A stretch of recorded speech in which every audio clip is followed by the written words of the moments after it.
Last night in Kabul, the United States ended 20 years of war in Afghanistan, the longest war in American history. We completed one of the biggest airlifts in history, with more than 120,000 people evacuated to safety. That number is more than double what most experts thought were possible. No nation has ever done anything like it in all of history. Only the United States had the capacity and the will and ability to do it, and we did it today. The extraordinary success of this mission was due to the incredible skill, bravery, and selfless courage of the United States military and our diplomats and intelligence professionals. For weeks, they risked their lives to get American citizens, Afghans who helped us, citizens of our allies and partners and others on board planes and out of the country. And they did it facing a crush of enormous crowds seeking to leave the country. And they did it knowing ISIS-K terrorists, sworn enemies of the Taliban, were lurking in the midst of those crowds. And still, the women and men of the United States military, our diplomatic corps, and intelligence professionals did their job and did it well, risking their lives, not for professional gains, but to serve others, not in a mission of war, but in a mission of mercy. 20 service members were wounded in the service of this mission. 13 heroes gave their lives. I was just at Dover Air Force Base for the dignified transfer. We owe them and their families a debt of gratitude we can never repay, but we should never, ever, ever forget. In April, I made a decision to end this war. As part of that decision, we set the date of August 31st for American troops to withdraw. The assumption was that more than 300,000 Afghan national security forces that we had trained over the past 2 decades and equipped would be a strong adversary in their civil wars with the Taliban.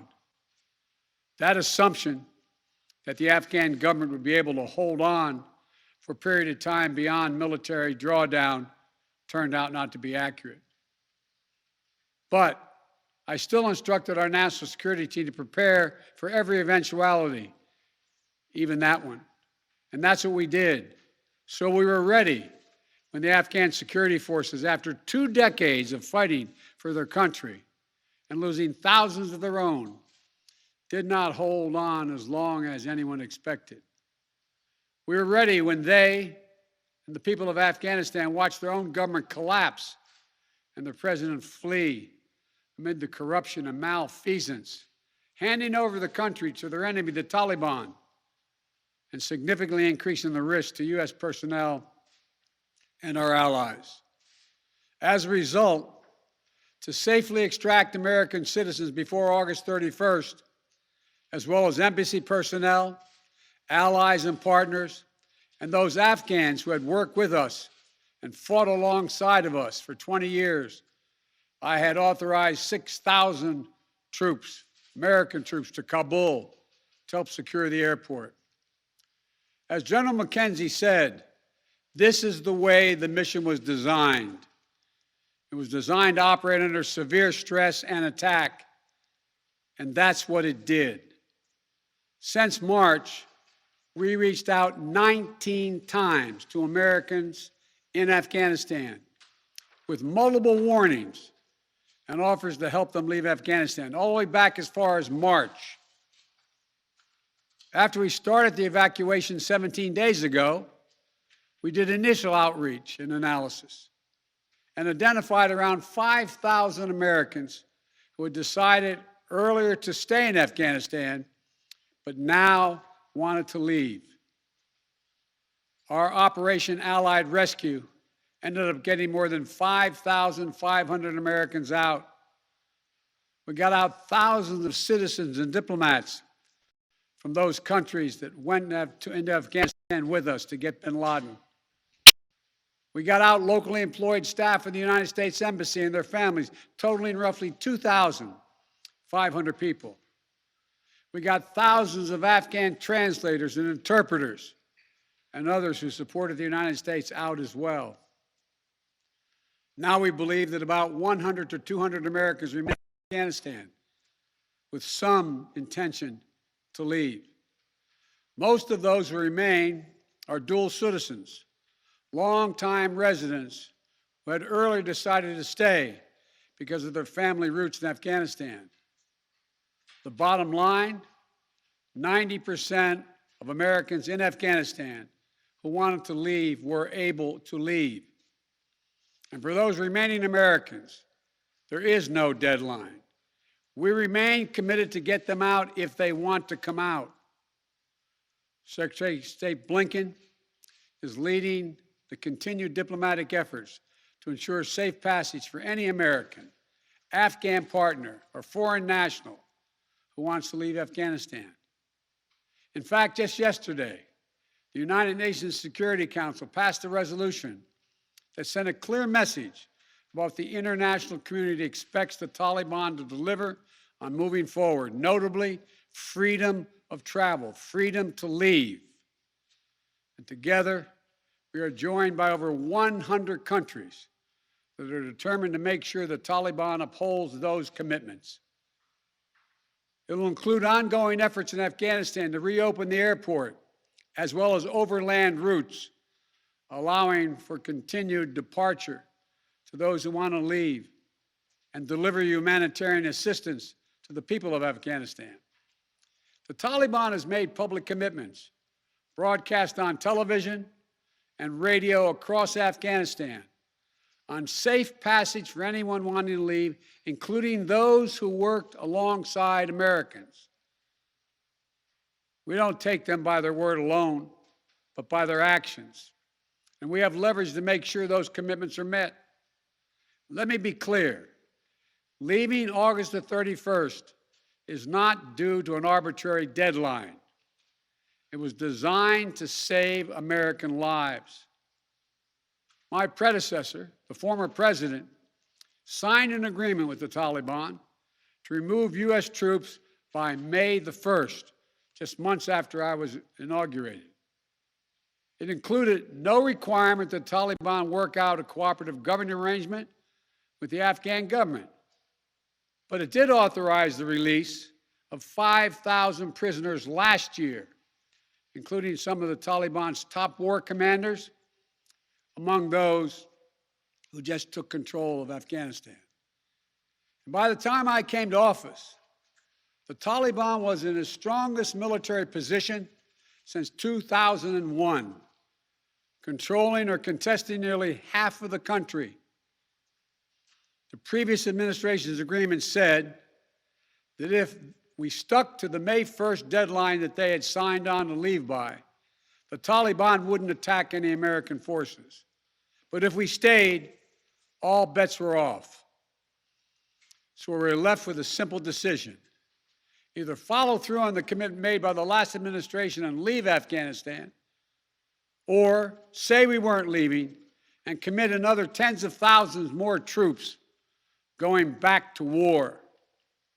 That was the choice, the real choice, between leaving or escalating. I was not going to extend this forever war, and I was not extending a forever exit. The decision to end the military airlift operations at Kabul airport was based on the unanimous recommendation of my civilian and military advisors, the Secretary of State, the Secretary of Defense, the Chairman of the Joint Chiefs of Staff, and all the service chiefs, and the commanders in the field. Their recommendation was that the safest way to secure the passage of the remaining Americans and others out of the country was not to continue with 6,000 troops on the ground in harm's way in Kabul, but rather to get them out through non-military means.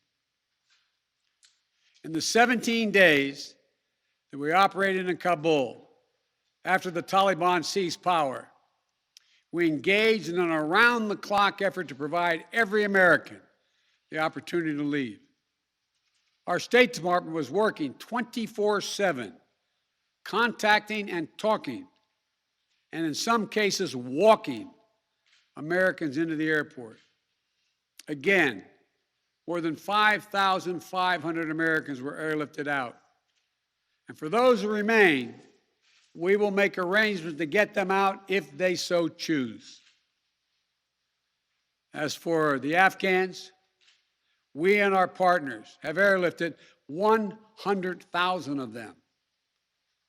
No country in history has done more to airlift out the residents of another country than we have done.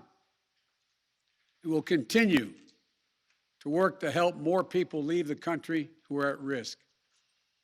And we're far from done. For now, I urge all Americans to join me in grateful prayer for our troops and diplomats and intelligence officers who carried out this mission of mercy in Kabul and at tremendous risk with such unparalleled results. An airlift that evacuated tens of thousands, to a network of volunteers and veterans who helped identify those needing evacuation, guide them to the airport, and provided them for their support along the way. We're going to continue to need their help. We need your help, and I'm looking forward to meeting with you. And to everyone who is now offering or who will offer to welcome Afghan allies to their homes around the world, including in America, we thank you. I take responsibility for the decision. Now some say we should have started mass evacuation sooner. And couldn't this have been done in a more orderly manner? I respectfully disagree. Imagine if we'd begun evacuations in June or July, bringing in thousands of American troops and evacuating more than 120,000 people in the middle of a civil war. There still would have been a rush to the airport, a breakdown in confidence and control of the government, and it still would have been a very difficult and dangerous mission. The bottom line is there is no evacuation from the end of a war that you can run without the kinds of complexities, challenges, and threats we faced. None. There are those who would say we should have stayed indefinitely for years on end. They ask, why don't we just keep doing what we were doing? Why do we have to change anything? The fact is, everything had changed. My predecessor had made a deal with the Taliban. When I came into office, we faced a deadline, May 1. The Taliban onslaught was coming. We faced one of two choices: follow the agreement of the previous administration and extend to have more time for people to get out, or send in thousands of more troops and escalate the war. To those asking for a third decade of war in Afghanistan, I ask, what is the vital national interest? In my view, we only have one: to make sure Afghanistan can never be used again to launch an attack on our homeland. Remember why we went to Afghanistan in the first place? Because we were attacked by Osama bin Laden and al-Qaeda on September 11th, 2001. And they were based in Afghanistan. We delivered justice to bin Laden on May 2nd, 2011, over a decade ago. Al-Qaeda was decimated. I respectfully suggest you ask yourself this question. If we'd been attacked on September 11, 2001, from Yemen instead of Afghanistan, would we have ever gone to war in Afghanistan? Even though the Taliban controlled Afghanistan in the year 2001? I believe the honest answer is no. That's because we had no vital interest in Afghanistan other than to prevent an attack on America's homeland and our friends. And that's true today. We succeeded in what we set out to do in Afghanistan. over a decade ago. Then we stayed for another decade. It was time to end this war. This is a new world. The terror threat has metastasized across the world, well beyond Afghanistan. We face threats from al-Shabaab in Somalia, al-Qaeda affiliates in Syria and the Arabian Peninsula, and ISIS attempting to create a caliphate in Syria and Iraq and establishing affiliates across Africa and Asia. The fundamental obligation of a president, in my opinion, is to defend and protect America. Not against threats of 2001, but against the threats of 2021 and tomorrow. That is the guiding principle behind my decisions about Afghanistan. I simply do not believe that the safety and security of America is enhanced by continuing to deploy thousands of American troops and spending billions of dollars a year in Afghanistan. But I also know that the threat from terrorism continues in its pernicious and evil nature. But it's changed, expanded to other countries. Our strategy has to change too. We will maintain the fight against terrorism in Afghanistan and other countries. We just don't need to fight a ground war to do it.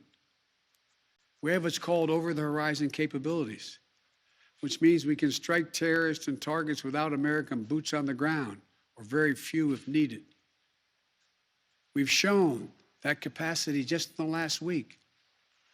We struck ISIS-K remotely, days after they murdered 13 of our service members and dozens of innocent Afghans. And to ISIS-K, we are not done with you yet. As Commander-in-Chief, I firmly believe the best path to guard our safety and our security lies in a tough, unforgiving, targeted, precise strategy that goes after terror where it is today, not where it was 2 decades ago. That's what's in our national interest. And here's a critical thing to understand. The world is changing. We're engaged in a serious competition with China. We're dealing with the challenges on multiple fronts with Russia. We're confronted with cyber attacks and nuclear proliferation. We have to shore up America's competitiveness to meet these new challenges in the competition for the 21st century. And we can do both. Fight terrorism and take on new threats that are here now and will continue to be here in the future. And there's nothing China or Russia would rather have, would want more in this competition in the United States to be bogged down another decade in Afghanistan. As we turn the page on the foreign policy that has guided our nation the last 2 decades, we've got to learn from our mistakes. To me, there are 2 that are paramount. First, we must set missions with clear, achievable goals, not ones we'll never reach. And second, we must stay clearly focused on the fundamental national security interest of the United States of America. This decision about Afghanistan is not just about Afghanistan. It's about ending an era of major military operations to remake other countries. We saw a mission of counterterrorism in Afghanistan, getting the terrorists and stopping attacks, morph into a counterinsurgency, nation building, trying to create a democratic, cohesive, and united Afghanistan, something that has never been done over many centuries of Afghan's history. Moving on from that mindset and those kind of large-scale troop deployments will make us stronger and more effective and safer at home. And for anyone who gets the wrong idea, let me say clearly, to those who wish America harm, To those who engage in terrorism against us or our allies, know this: the United States will never rest. We will not forgive. We will not forget. We will hunt you down to the ends of the earth, and you will pay the ultimate price. And let me be clear. We'll continue to support the Afghan people through diplomacy, international influence, and humanitarian aid. We'll continue to push for regional diplomacy engagement to prevent violence and instability. We'll continue to speak out for the basic rights of the Afghan people, especially women and girls, as we speak out for women and girls all around the globe. And I've been clear that human rights will be the center of our foreign policy. But the way to do that is not through endless military deployments, but through diplomacy, economic tools, and rallying the rest of the world for support. My fellow Americans, the war in Afghanistan is now over. I'm the fourth president who has faced the issue of whether and when to end this war. When I was running for president, I made a commitment to the American people that I would end this war. And today, I've honored that commitment. It was time to be honest with the American people again. We no longer had a clear purpose in an open-ended mission in Afghanistan. After 20 years of war in Afghanistan, I refused to send another generation of America's sons and daughters to fight a war that should have ended long ago. After more than $2 trillion spent in Afghanistan, the cost that researchers at Brown University estimated would be over $300 million a day for 20 years in Afghanistan, for 2 decades.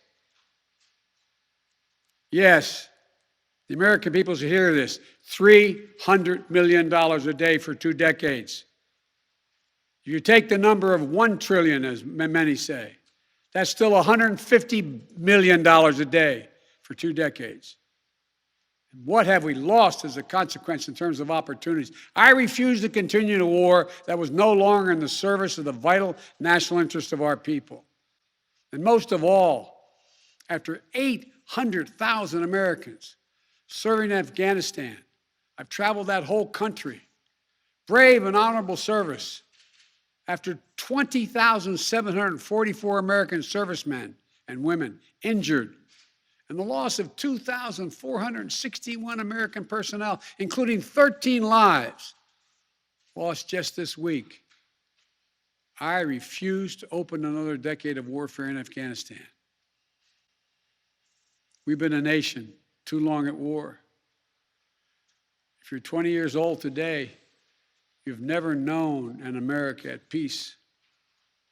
So when I hear that we could have, should have continued the so-called low-grade effort in Afghanistan at low risk to our service members, at low cost, I don't think enough people understand how much we have asked of the 1% of this country who put that uniform on, willing to put their lives on the line in defense of our nation.